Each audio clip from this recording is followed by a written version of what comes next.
Revivez la saison 5 du cycle Algérie-France, la voix des objets. Parler, chant, images. L'Algérie unie et multiple. Ce cycle de rencontres interroge les relations qu'entretiennent depuis près de 2 siècles la France et l'Algérie, mais aussi leurs échos dans la vie actuelle de chacun des 2 pays. Cette saison 5, qui s'est tenue virtuellement du 21 février au 7 mars 2021, souhaitait explorer, à travers une sélection d'images et d'objets, une série de 3 tables rondes et de 3 concerts. L'Algérie unie et multiple, dans ses images, ses parlers et ses chants. Algérie-France, la voix des objets, vous est proposée par le MUCEM, Musée de civilisation de l'Europe et de la Méditerranée.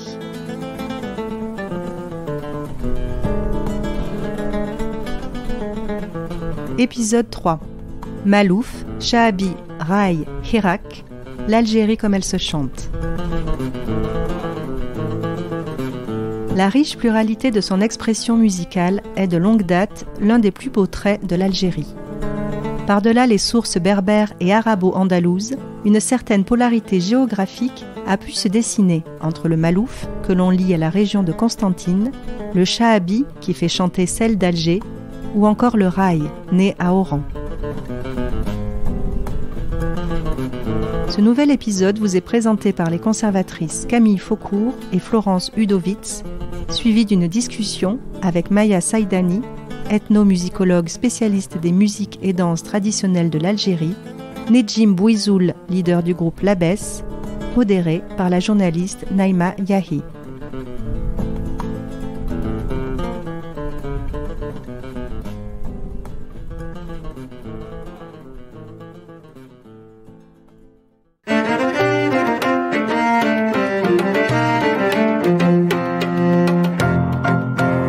Bonjour à toutes et à tous pour cette 5e édition du cycle Algérie-France, la voix des objets. Alors une 5e saison qui, comme vous le voyez, se déroule dans un contexte très particulier, à l'occasion de laquelle nous vous proposons de découvrir le centre de conservation et de ressources du MUCEM situé à la Belle de Mai. En effet, vous le connaissez sans doute maintenant, le cycle Algérie-France, c'est donc depuis 5 ans un cycle qui allie une exposition traditionnellement en vitrine, au J4, au MUCEM, et des tables rondes et une programmation musicale qui nous permettent d'explorer l'histoire de l'Algérie d'hier à aujourd'hui. Cette année donc, ce nouveau cycle qui vous est proposé par Florence Udovitz, conservatrice du patrimoine au musée Fabre, Christian Féline, historien, et moi-même, Camille Faucourt, conservatrice au MUCEM, eh bien nous vous emmenons dans les réserves, voir les objets qui auraient dû être exposés autour de thématiques que nous avons concoctées spécialement pour vous cette année. Et je laisse Florence en parler plus avant. Merci Camille, bonjour à toutes et à tous à mon tour. Ravie de vous retrouver, même si dans un contexte donc un peu original par rapport aux saisons précédentes, mais néanmoins extrêmement chaleureux et accueillant pour nous raconter tous ensemble, une fois de plus, l'histoire de l'Algérie et la France. Cette année, nous avons décidé de poursuivre ce que nous avions abordé l'année dernière, c'est-à-dire l'Algérie d'aujourd'hui, à travers notamment les divers mouvements qui l'animent, et en replaçant ces mouvements dans le temps plus long. Nous avons souhaité aborder une thématique extrêmement riche qui est celle des expressions. Donc 3 thèmes particulièrement intéressants pour explorer l'Algérie. L'Algérie comme elle se voit à travers sa représentation, l'Algérie comme elle se parle à travers les langues d'expression et l'Algérie comme elle se chante à travers la musique. Et maintenant, je me réjouis de vous retrouver très vite devant les objets pour aller plus avant dans cette exploration. À tout de suite.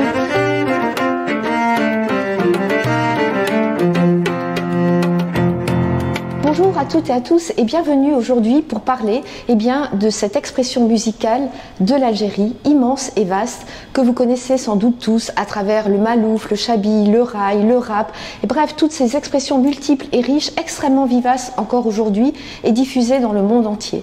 Alors aujourd'hui, nous allons évidemment explorer l'histoire de l'Algérie et sa musique à travers la table ronde qui va succéder à la présentation des objets, mais tout de suite, nous allons voir ensemble de manière très petite au regard encore une fois de cette richesse, eh bien quelques-uns des aspects de cette musique, de sa diversité et de sa complexité.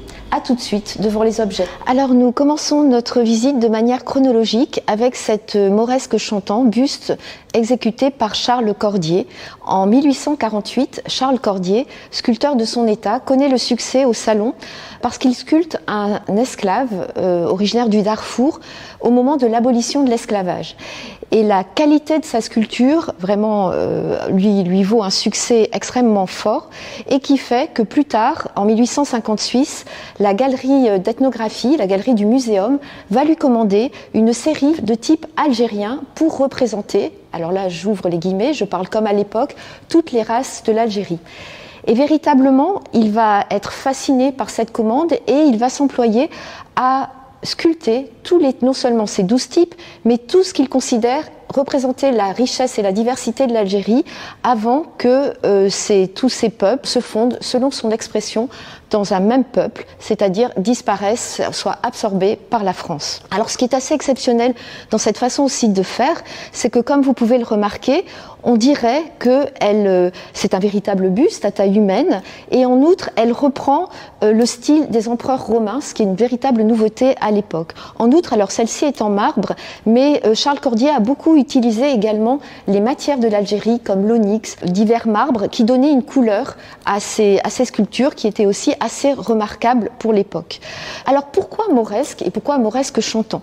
Alors eh bien une mauresque, ça peut avoir diverses acceptions, mais dans l'espèce, ça veut dire une habitante des villes d'Alger ou d'Oran et qui est habillée à la manière ottomane, comme sous la régence d'Alger. Alors on le voit en particulier avec ce gilet et ces petits boutons brodés qui sont vraiment d'origine ottomane, le foulard et puis les boucles d'oreilles, la manière de nouer, la draperie, etc.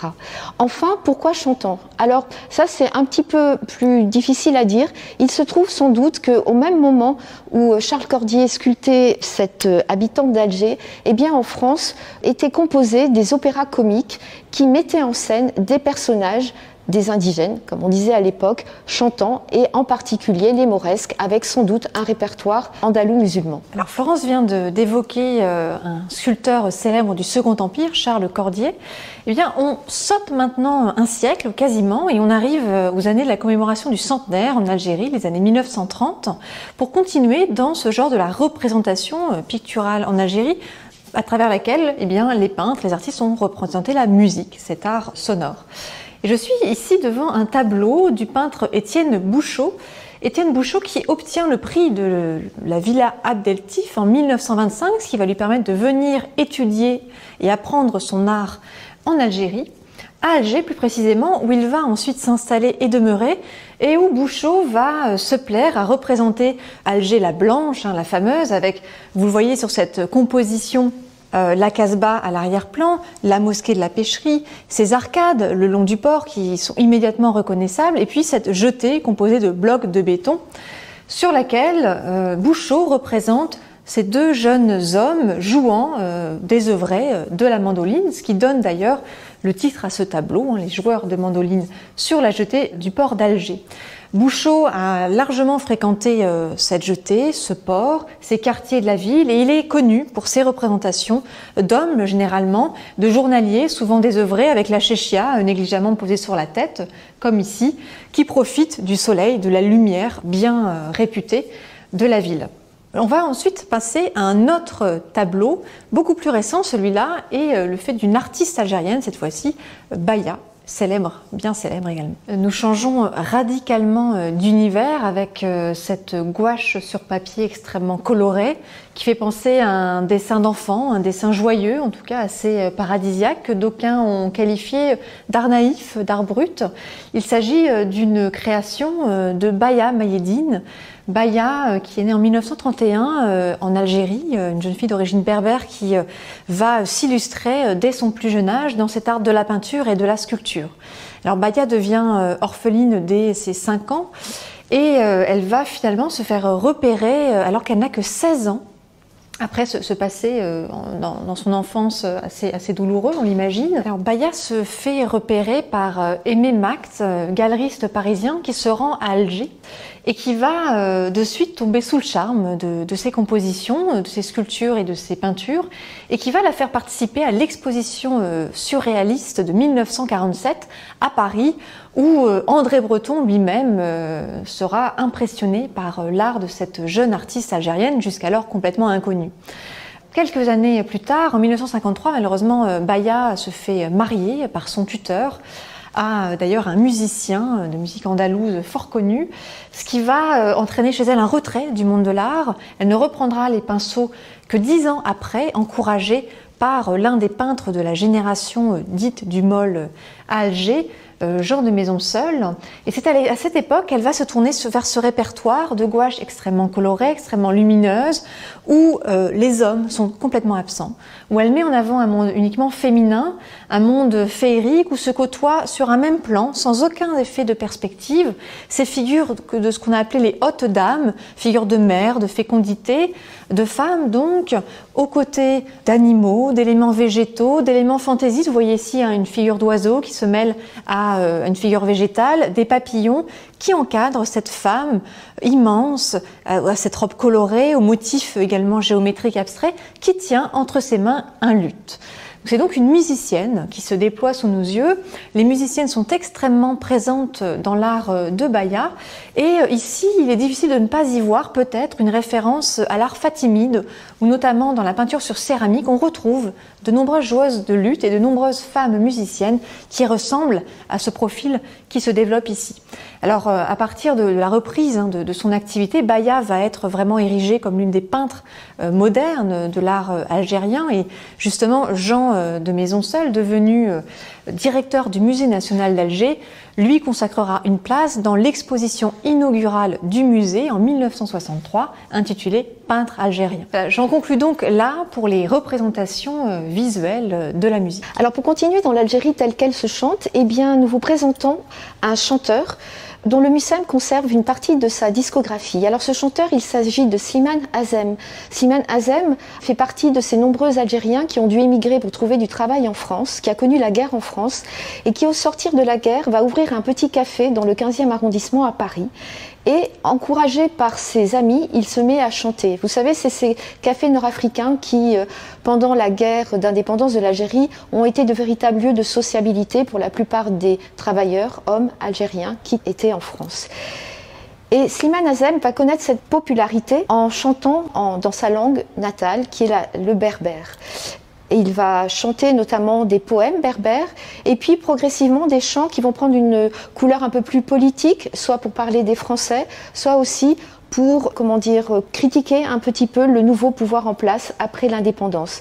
Il n'en demeure pas moins que ces chants sont restés extrêmement populaires en France. C'était vraiment un des chanteurs de l'exil et qu'il a été le premier à recevoir un disque d'or en 1971 en France. Alors Florence vient de vous parler du succès qu'a connu Slimane Azem des deux côtés de la Méditerranée. Et bien moi j'aimerais vous ramener en Algérie et même dans l'extrême sud algérien, dans le Sahara, pour vous parler de l'instrument qui se trouve devant moi, un instrument touareg. Cet instrument, comme le répertoire d'ailleurs qui le concerne, se nomme l'imzad. C'est un instrument relativement simple, une vielle monocorde qui est composée pour la caisse de résonance d'une calebasse qui est constituée à partir d'une citrouille, une variété locale, qui va être évidée puis mise à sécher au soleil avant qu'on ne vienne tendre par-dessus cette peau qui peut être une peau de gazelle ou de caprin, une peau qui est percée de 2 ouïes, également pour la résonance. Dans cette peau vient également s'insérer ce manche en bois sur lequel vient se tendre une corde en crin de cheval et sous cette corde on va également venir apposer un chevalet, un simple, 2 bâtonnets en bois qui va permettre de tendre un peu plus cette corde. On vient jouer de cet instrument avec un archet, donc là aussi composé d'une branche d'arbre courbée et de crins de queue de cheval assemblés pour former cette corde.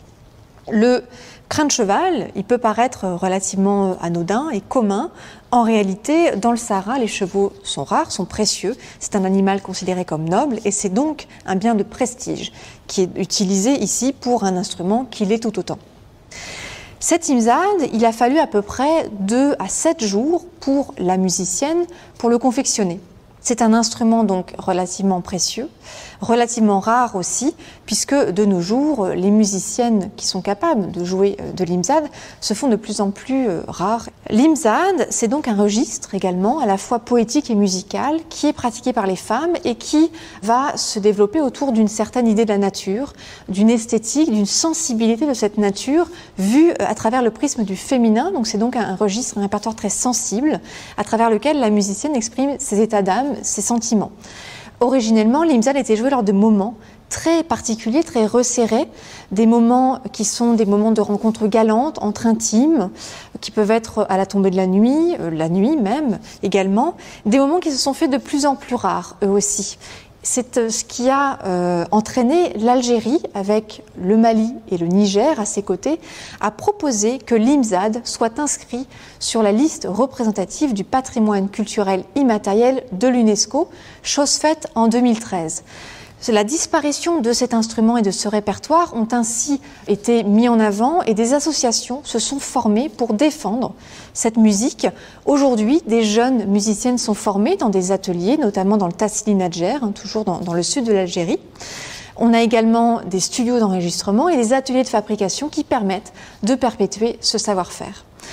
J'en conclus donc sur cet objet pour enchaîner maintenant sur la table ronde où les intervenants reviendront certainement sur ce répertoire aux côtés de cette extrême diversité des répertoires musicaux qui s'expriment encore et toujours aujourd'hui en Algérie. Merci pour votre écoute et à très vite pour la table ronde.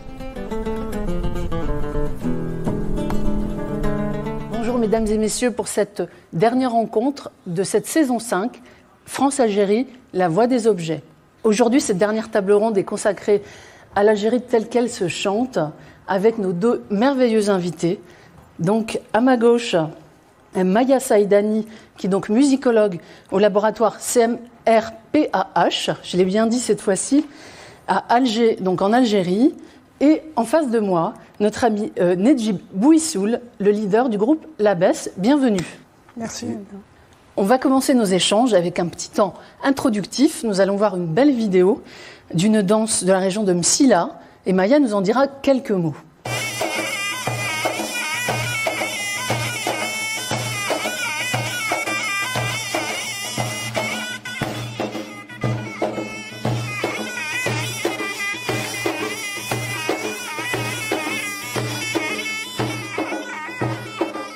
Alors Maya, moi j'ai l'impression de voir danser ma grand-mère.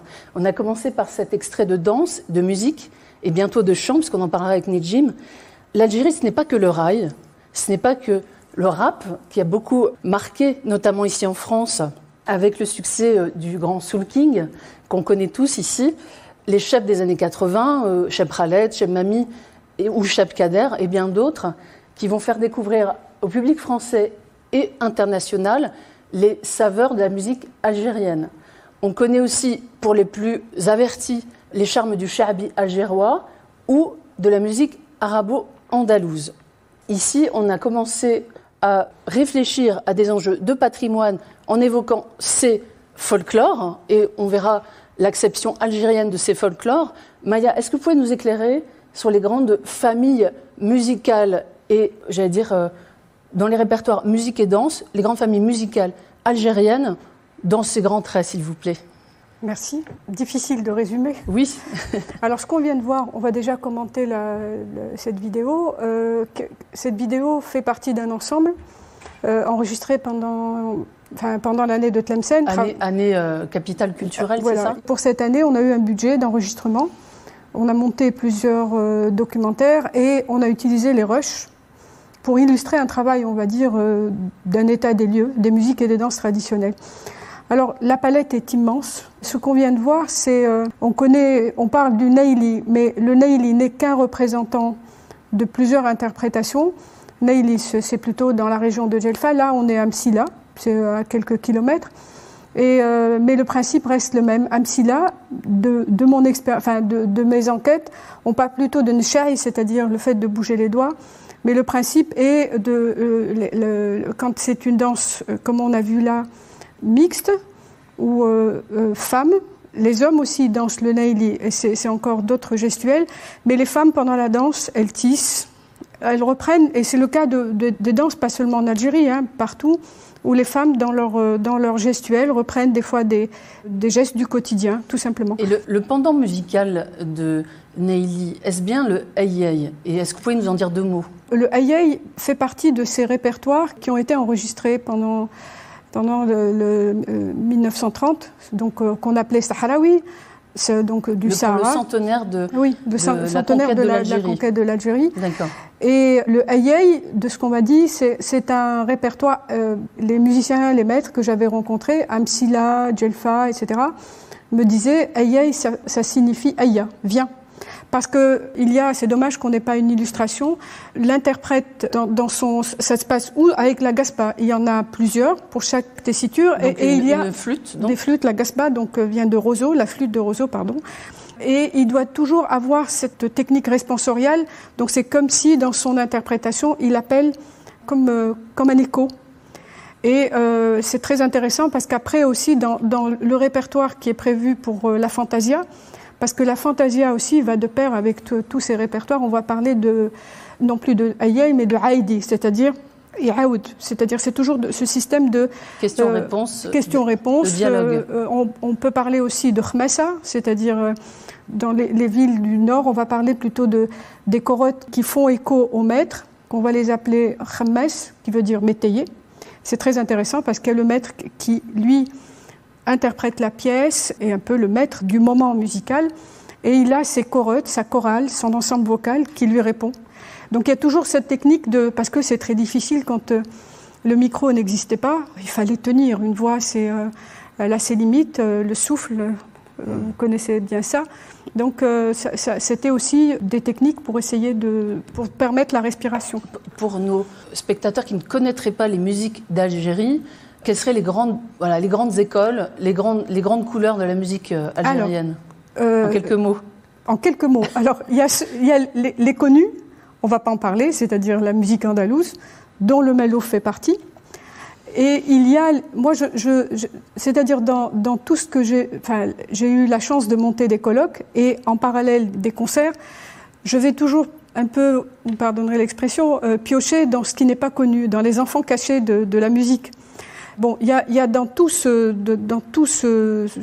nord de l'Algérie ou le nord du Maghreb, toutes ces musiques qu'on dit andalouses, donc structure de la nouba, qui va vraiment changer aussi bien sur le plan des tobors, qui sont les modes, que sur le plan de la rythmique, etc.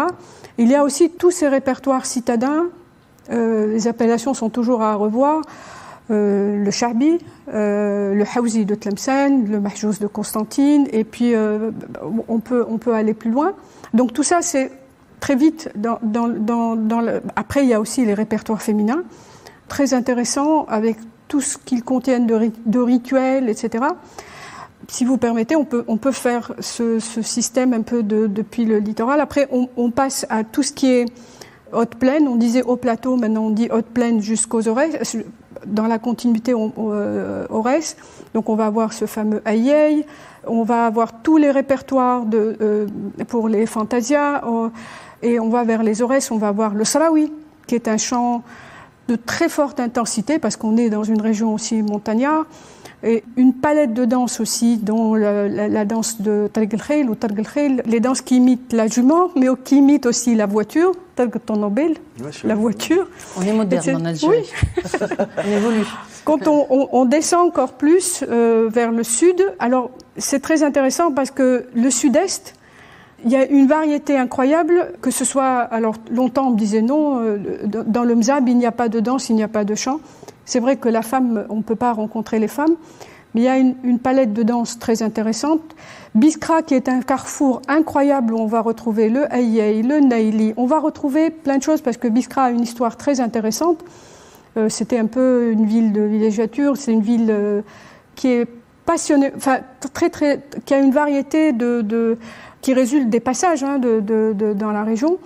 Et après, quand on va vers le sud-ouest, dans la région de la Saoura, c'est dommage qu'on ne puisse pas voir toutes ces danses. Et attention, parce que Il y a des régions où on peut appeler danse et d'autres régions où on va plutôt parler de l'ab, le alaoui que vous connaissez. Ouais, l'alaoui. Le alaoui qui est, il faut surtout pas poser la question à un interprète du alaoui, lui dire qui fait turqus, c'est-à-dire comment tu danses là. Faut lui dire, c'est-à-dire ils sont dans le lab mais pas dans le jeu, mais le jeu guerrier. Donc les paroles sont très dures, uktul mout, c'est-à-dire tu meurs. Et on va avoir toutes ces variantes, comme on a vu les variantes du Naili, toutes ces variantes du Alaoui, festif, la tribu des Oulad Nahar, dans la région de Tlemcen, qui est un Alaoui très vif, très, très guerrier. Et plus on s'enfonce dans le sud-ouest, c'est-à-dire vers Timimoun, Adrar, on va avoir le Baroud, qui est un lab aussi avec fusil, la Sara, qui est on m'avait expliqué, qui est de moins en moins interprétée, qui est une préparation, certains disent c'était une préparation à la danse, à la guerre, et d'autres disaient c'était plutôt une préparation à la chasse. Donc on croise des bâtons. Ah ouais, d'accord. Oui. Dans ce que vous dites, on entend différentes nuances, comme vous le disiez, donc des rites guerriers, des rites de passage, oui. des chants féminins, le rapport entre la ville et la campagne, pour utiliser une féminologie française. Par rapport à tout ça, Nedjim, vous qui êtes donc leader de ce groupe un peu multiculturel, on va utiliser des références canadiennes puisque vous avez beaucoup vécu au Québec. Vous avez grandi en Algérie, vous la quittez à l'âge de 18 ans, vous installez donc au Québec francophone et vous entamez une carrière musicale fructueuse puisque vous avez signé 3 premiers albums et bientôt un 4e à l'automne qui s'annonce. Votre musique, on la qualifierait d'un carrefour également, qui mélange des sonorités africaines, gnawa, shabi, rumba, reggae. Les qualificatifs sont nombreux. Vous chantez en arabe, en espagnol, en français. Donc cette rencontre, cette dimension universelle de votre proposition artistique, néanmoins se nourrit d'un patrimoine, d'une écoute, d'un vécu en Algérie, à l'écoute de ce que nous a transmis Maya. Quelles sont vos principales influences dans les répertoires algériens et comment ceci se transforme dans votre parcours d'exil? Ouais, c'est super intéressant. Moi, je suis en train d'apprendre plein de trucs parce que j'ai pas les références, tout ça, et c'est vraiment intéressant. Donc, j'ai grandi à Alger et à 50 km d'Alger aussi, donc vers Blida et tout ça. Et du coup, c'est ça. Nous, ce qui nous influençait à l'époque, donc c'était le shabi, il a toujours été présent, même s'il a été un peu mis de côté pendant une certaine période et tout. Après, dans le contest songs, c'était Baziz, qui m'a vachement influencé aussi. Après, il y a eu quoi? Il y a eu la période rap, donc tout ce qui était MBS, tout ça, donc à cette école-là. Il y a aussi Kamel Messaoudi, donc ça rejoint le shabi, mais il a quand même modernisé, donc quand il est arrivé, il était un peu pas très bien accueilli dans le milieu shabi, au début en tout cas dans son... Mais vous, justement, pétri de ces influences plutôt de la ville, est-ce que les répertoires évoqués par Maya ont pu aussi traverser votre écoute? Pas beaucoup, j'avoue que pas beaucoup, parce qu'en fait, justement, ça passait que... à l'époque, il y avait une chaîne de télé, et du coup, c'était synonyme un peu d'ennui, donc c'était que des vieux documentaires, des trucs, des machins, et puis nous, nos générations en tout cas, quand il y avait ces musiques-là, nous, on essayait de sortir un peu de ça et de dire... je pense qu'on est fasciné un peu de ce qui se passe en Occident, de vouloir faire comme en Europe ou en Amérique du Nord et tout. Donc moi, mes racines, je les ai découvertes un peu au Québec, en fait. Donc c'est une fois qu'on entame un exil et tout ça, les premières années, on est vraiment dans un apprentissage, donc on essaie d'absorber de partout. Puis à un moment donné, on dit, mais en fait, on est qui, on est quoi? Donc d'où on vient. Et là, j'ai fait plein de rencontres super intéressantes qui m'ont parlé de la musique algérienne, des textes. Et donc c'est ça, moi, c'est une fois là-bas que j'ai commencé à affiner un peu dans mon passé, quoi. Dans l'un de vos albums, je crois que c'est dans Tout va bien, vous reprenez Babor al-Louh. Ouais. Est-ce que vous pourriez nous offrir un petit extrait? Ouais, avec plaisir. Et ensuite nous en dire quelques mots. Ouais. Le bateau de bois ou le Ouais. radeau de fortune, on pourrait le traduire comme ça. On vous écoute.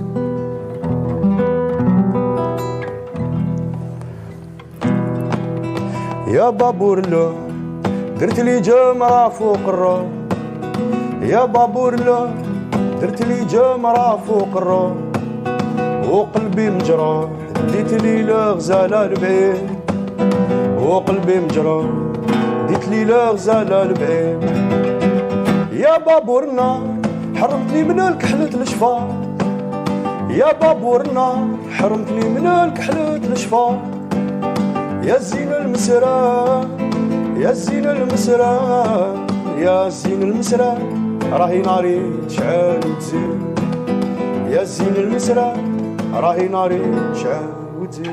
Bravo. Bravo. Bravo. Magnifique. Là, vous nous avez emmenés à la fois en exil, puisqu'elle évoque l'exil, vous en donnerez peut-être quelques significations. Vous nous emmenez à la Casbah d'Alger, mais aussi à Grenade. Donc, cette circulation, cette identité narrative de Méditerranée qui nous raconte cet exil, qu'est-ce que ça représente pour vous, cette chanson? Quelle est l'histoire de cette chanson? Alors, pour moi, en fait, c'est ça. C'est qu'on a grandi dans un quartier populaire qui s'appelle Hussein-D. Donc, on était des potes, musiciens, tout ça. D'ailleurs, en fait, maintenant, ça s'appelle le groupe El Day. El Day qui a une bonne place aussi dans la musique du monde et tout. Et en fait, c'était le grand frère de l'un des musiciens qui devait, je vais faire une anecdote courte, mais pour voir un peu à l'époque comment ça se passait dans le milieu de production là-bas, c'est qu'il devait sortir une cassette, donc c'était les cassettes à l'époque, elle était toute prête et tout, et le producteur était de la Kabylie. Et il y avait un match entre la JSK et le NED, qui est le groupe local, et il disait, si la JSK elle gagne, je te sors ton disque, ta cassette, et si elle gagne pas, on le sort pas. Et donc du coup, en fait, il a abandonné la musique, alors qu'il était très talentueux, super belle voix, magnifique et tout, guitariste aussi. Et donc il était un peu dégoûté du milieu, tout ça. Il disait, s'il y a des chansons qui vous intéressent sur cette cassette, vous pouvez vous en servir. Et donc on avait un groupe qui s'appelait Fiesta Day, et donc on avait interprété cette chanson-là. Après, moi je suis parti avec, du coup, l'histoire du bateau, tout ça, ça me parlait beaucoup, donc je l'ai repris sur mon disque, et puis Day, ils l'ont sorti aussi sur leur disque, ça fait quelques années aussi. Cet exil que vous avez vécu intimement, il continue à, plus que jamais cette année en 2021, à concerner la jeunesse algérienne. On évoque plus de 600% d'augmentation des départs en Méditerranée vers l'Espagne. Cette jeunesse en désespérance, comment vous, en tant qu'artiste, vous avez pu accompagner, en tout cas être le troubadour, cette tradition de celui qui raconte le quotidien, le vécu de cette jeunesse algérienne qui s'en va? En fait, je vais démarrer d'abord par une histoire avec mon oncle, une petite anecdote. Mon oncle, il vivait aux États-Unis, tout ça, et quand il venait, moi, je commençais un peu à faire des petites bêtises par-ci, par-là, et puis traîner dans le quartier, tout ça. Et je lui disais, ma place, elle n'est pas là, moi, je veux partir, tout ça. Et puis mon oncle, il me disait, non, mais t'es comme tous les Algériens de ton âge, mais si tout le monde part, il restera rien ici, etc., etc. Donc j'ai eu cette école-là, et puis après, on a immigré, etc. Et j'avoue que c'est pas facile en fait. C'est vrai qu'on nous miroite des trucs un peu à travers ce qu'on voit dans les médias, dans tout ce qui est cinématographique et tout. On a une certaine image et puis quand on arrive, on voit autre chose quoi. Donc c'est hyper dur au début. Ouais, c'est pas évident quoi. Je veux dire, je veux pas donner de message ou de morale ou quoi, mais je veux dire, c'est sûr que traverser en bateau, tout ça, c'est quasi un suicide en fait, mais en même temps je comprends parce que j'ai grandi là-dedans et c'est vrai qu'il n'y a rien pour les jeunes. Nous, je m'en souviens, je veux dire, il y avait une batterie à tel coin de quartier, puis il y avait telle maison de culture qui pouvait nous accueillir, et puis l'autre il avait un livre, il n'y avait pas internet à l'époque, donc il y avait un livre sur la guitare flamenco, donc on partait pour faire des photocopies, tout ça, tout était un peu dur quoi, je veux dire, c'était compliqué. Donc c'est sûr qu'on a le goût de partir et d'évoluer ailleurs. Et puis voilà, donc moi j'ai pas de truc de dire. C'est une source d'inspiration pour vous. Ouais, voilà. Et après justement, je la raconte à travers mes chansons pour dire voilà ce qu'on vit là-bas, comment c'est triste au début, comment on abandonne quelque chose. Arriver de plus 20 à moins 35, c'est quand même assez spécial. Et du coup voilà, j'ai fait un peu je raconte un peu toute cette histoire-là. Dans votre musique, sur ces aspects, Maya, peut-être cette dichotomie qu'il peut y avoir entre, on va dire, les musiques et danses traditionnelles et cette aspiration de la jeunesse qui va ouvrir ses écoutilles et dialoguer avec le monde dans ces musiques dites contemporaines. On évoquait le rail qui commence à vieillir, qui a quelques années. C'est plus des chebs. Voilà, maintenant c'est des chirs, on n'est plus au cheb. On a les musiques citadines, voilà, on a beaucoup de musique un peu dancehall, reggae, rap qui commence à traverser les productions de la jeunesse algérienne et qui dialogue avec le monde. Nous disions, quel rapport on peut encore avoir aujourd'hui avec le patrimoine en Algérie, que ce soit au niveau, j'allais dire, des politiques publiques ou dans l'intimité des Algériens. Si vous êtes d'accord, je vais aborder cette question par 2 anecdotes. La première est celle d'un maître du Ahlil, donc du répertoire de Timimoun. C'est le premier répertoire, je pense, parmi les premiers qui ont été classés au patrimoine de l'UNESCO. Et Simoulay, paix à son âme, il me disait un jour, c'était un abshniou. On ne dit pas shir pour le Ahlil, on dit un abshniou. Et pour une femme, tabshniout, je crois. Hein, si, les berbérisants m'excuseront si j'ai mal prononcé. Il me disait un jour, Maya, moi je ne vais plus dans les cercles de Ahlil, parce que l'Ahlil, à Timimoun, s'interprète en cercle avec l'abshniou et celui qui tient la grande percussion, la qalel, au centre. Je lui dis, pourquoi Simoulay? Il me dit, parce que les jeunes se présentent sans chèche, sans leur chèche. Et ce n'était pas que le chèche, c'est-à-dire que les sociétés changent, nos répertoires musicaux changent dans le temps et dans l'espace, c'est-à-dire... Et un jour, on monte un colloque à Bni Abbas, c'est-à-dire à peu près 200 km entre, on va dire, entre Béchar et Timimoun, et on voit arriver un groupe d'Ahlil où il y avait dans ce répertoire, on va employer le mot plus que traditionnel, qu'on pensait très fermé, avec des airs jazzy incroyables. Bon, on s'est regardé, c'est normal. La deuxième anecdote, c'était pendant l'enregistrement d'un mariage touareg.